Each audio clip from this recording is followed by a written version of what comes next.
Ladies and gentlemen, today is a spicy video because we're going to talk about one of the most controversial topics there are to discuss in this game, and that is combat morale. Now, just going to be real honest with you here. Combat morale is something that everybody in this game struggles with. Do you get morale? Do you not get it? What are the differences between combat morale damage reduction? What does the combat morale bonus actually do? What is the difference between combat morale and final damage? And much more is going to be covered in this video. How to get it naturally, how to suppress it, how to increase it, and so on and so forth. This video is going to be everything you need to know about the combat morale in this game. Now, it's just going to be information. I'm not going to be telling you what is best for you in this video because everybody is different.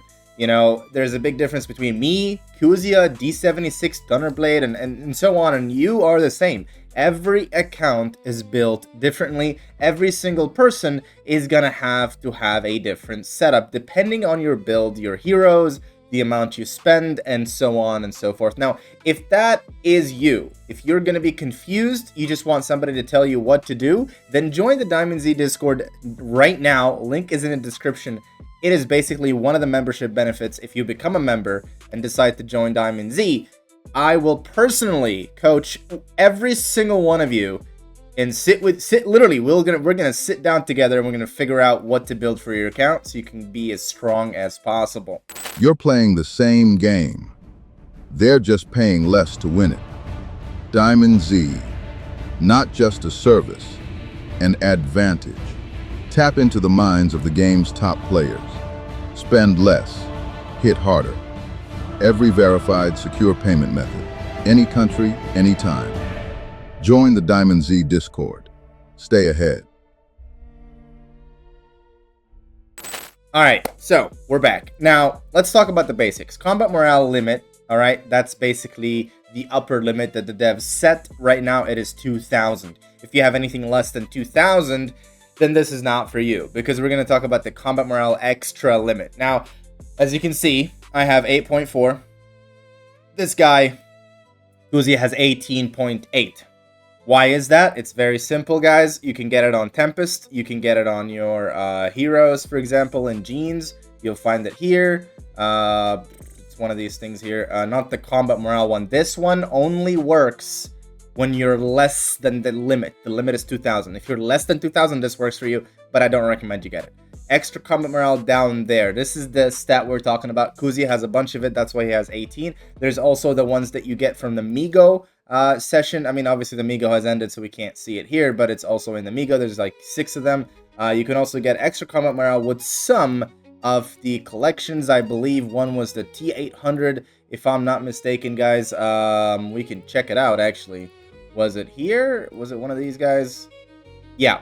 See down there at the reward section, extra combat morale when the cap is at least 2,000 plus 0.1. You get like a little bit here and there with these guys. Now, this is the only way to get extra combat morale. Like I said, Tempest, Jeans, some crossover collections. And what does this do? So, basically, if you have even 0.0001 over the enemy, right, then the morale bonus, okay, so we talked about the limit. Now we're going to talk about the bonus. The bonus is going to work only if you have more total morale, including the extra, more than your enemies. In this case, of course, he has more than me, so he's going to win. Now, what does he win? What is combat morale? And this is going to be the major difference between combat morale and final damage. So basically, combat morale only boosts damage for behemoths, aircrafts, and heroes. Nothing else. Why am I saying this? Because if we scroll down a little bit and go to the details section, we're going to see the final damage bonus. What is final damage and what the difference is between combat morale? Basically, final damage applies to fucking everything in your march.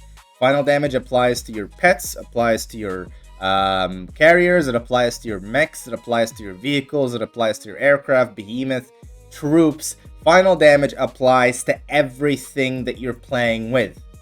But combat morale only applies to your behemoth, heroes, and aircraft, and this is an important distinction. Now, next piece of information is the limit to the combat morale damage itself. Now, if you win combat morale, it doesn't mean that you will always have 25.6% bonus. You can actually increase this bonus with different ways, and we're going to discuss this in the video. So for the first thing is basically right here. If you scroll down, you'll see that the final combat morale effect is automatically at a 10%. Every time you win combat morale, you will always get 10% bonus. Always. Okay, that is always going to be the case. Always 10% bonus. Always. That's the base damage. After this, there's stats in the game that can boost it. So extra damage or damage reduction from combat morale. As you can see here, you can get them from decorations and collections. And my favorite place is basically going to be the spectacle area, which you see in front of you now. Basically the spectacle ones. Any of these spectacles you're going to see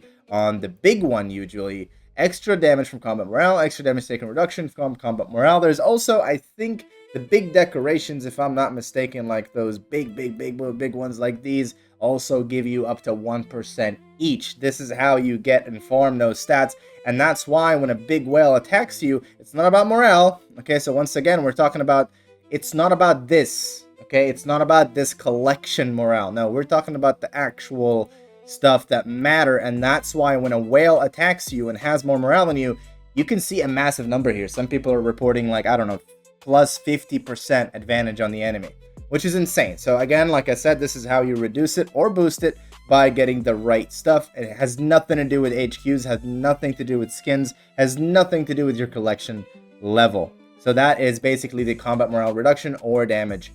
Natural way to get it. The other way is always going to be Genes and Tempest Arms. As you know, again, we discussed this like earlier, combat morale damage and extra damage taken from combat morale. Now we enter the complicated part of the video. When do you use them, and do you use them at all? Because recently we got the new gem that everybody's talking about. This one, the level 7 combat morale damage taken reduction unit, 2%, and obviously at level 9 it'll be like almost 5% or something like that. Now, is this a great investment? No, it isn't. Please do not fucking buy this. Please, please, for the love of God. Now, is it actually a good gem? Yes, but it's very conditional. What do I mean by conditional? It will only work when you're losing morale. And at that point, you're already so fucked that it doesn't matter. And I'm not like trying to like be rude or anything, but if you don't spend enough money and you don't get the spectacles and the right island decorations that I just mentioned, the enemy is gonna have so much fucking bonus on you. Like, I'm not kidding. Like, I am fully maxed, and he still has almost 30% on me. You guys that are not maxed, Kuzia is gonna have fucking 60-70% against you. So you're gonna spend your money on some bullshit fucking level 7 gem that what is it gonna do? What is it gonna do for you? 2% less? Come on, man. Please do not buy that shit. That's my first advice. Now, what do you do when the enemy has a 70% advantage because you don't spend enough money? Well, it's very simple, really. You kind of, I mean, someone like Kuzia, he has a very low number of morale. He's going to beat you anyway, but you can kind of do like a little less damage, I guess you can say, by upping on his morale. So all I have to do is get 10.9, sorry, no, what is it? 10.6. Yeah, 10.6 more morale on my side on the left. I will have 18.9 or some shit like that, and I will beat him. And if I beat him, then I will completely negate his bonuses, which is 25.6%, and I will have a bonus of 25 point whatever something percent, which means that in total, there's a 50% damage difference, which actually we can confirm down here, 51.2. Sorry, 51.2. So if I did win the morale, I'll get 51.26%. So just very simply put, if you're a low spender, please do not buy that fucking extra damage taken reduction from combat morale. They are not worth your money. You are much better off going with extra morale to up your limit and win the morale on the enemy. Now, of course, as I said, every single person has a different build. So discussions are going to be down below. Now, if you're somebody like Thunderblade, right? Thunderblade likes to have sometimes fucking 50 morale, 70 morale. We've seen 75 in the last Lightbringer. Now, if you're somebody like that, and you basically are sure that you're going to win the morale battle against fucking everyone, you would literally win the morale against everyone you face. In this case, you can do what Thunderblade did, which is basically increase his combat morale damage. And you can see this here very clearly, 95.6 on my side, 110% on his side. Why is that? Because he has 17% extra damage from combat morale on his genetics. Like we talked about earlier, you can actually get those stats on your genetics over here, down there, and he has 3 of them. That's Thunderblade. So that's why he's very strong in a PvP scenario if he wins morale. And this is where it's tricky, right? So this is going to be the end of the video, basically. This is where combat morale gets tricky. If you go all in, and you invest like Thunderblade, for example, all in on the combat morale, and you end up with 70, 75, whatever, and you boost the damage so high, what if somebody else, like, for example, quote-unquote D76, can come in and have 76 morale, just one morale more than you? Suddenly, all this bonus goes away, right?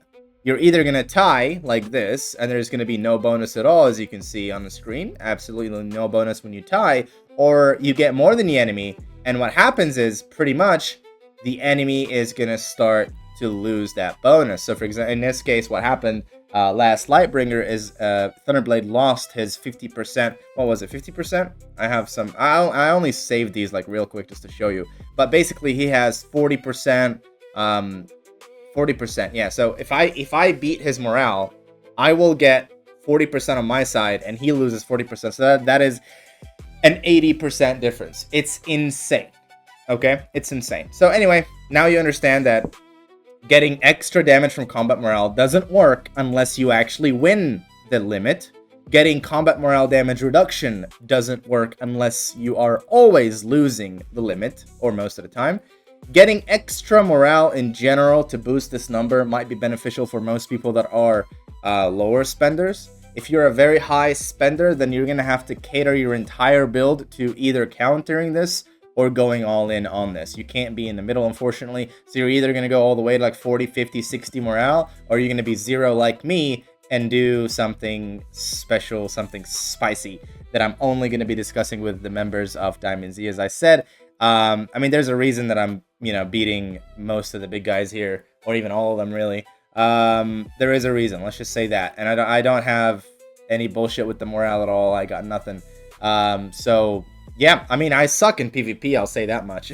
But in a rally, it's completely different. Now, thanks for watching, guys. I will see you next time. Appreciate your time. If you got any questions, you can let me know down below, or on Discord, of course. I'll see you guys later. Bye-bye.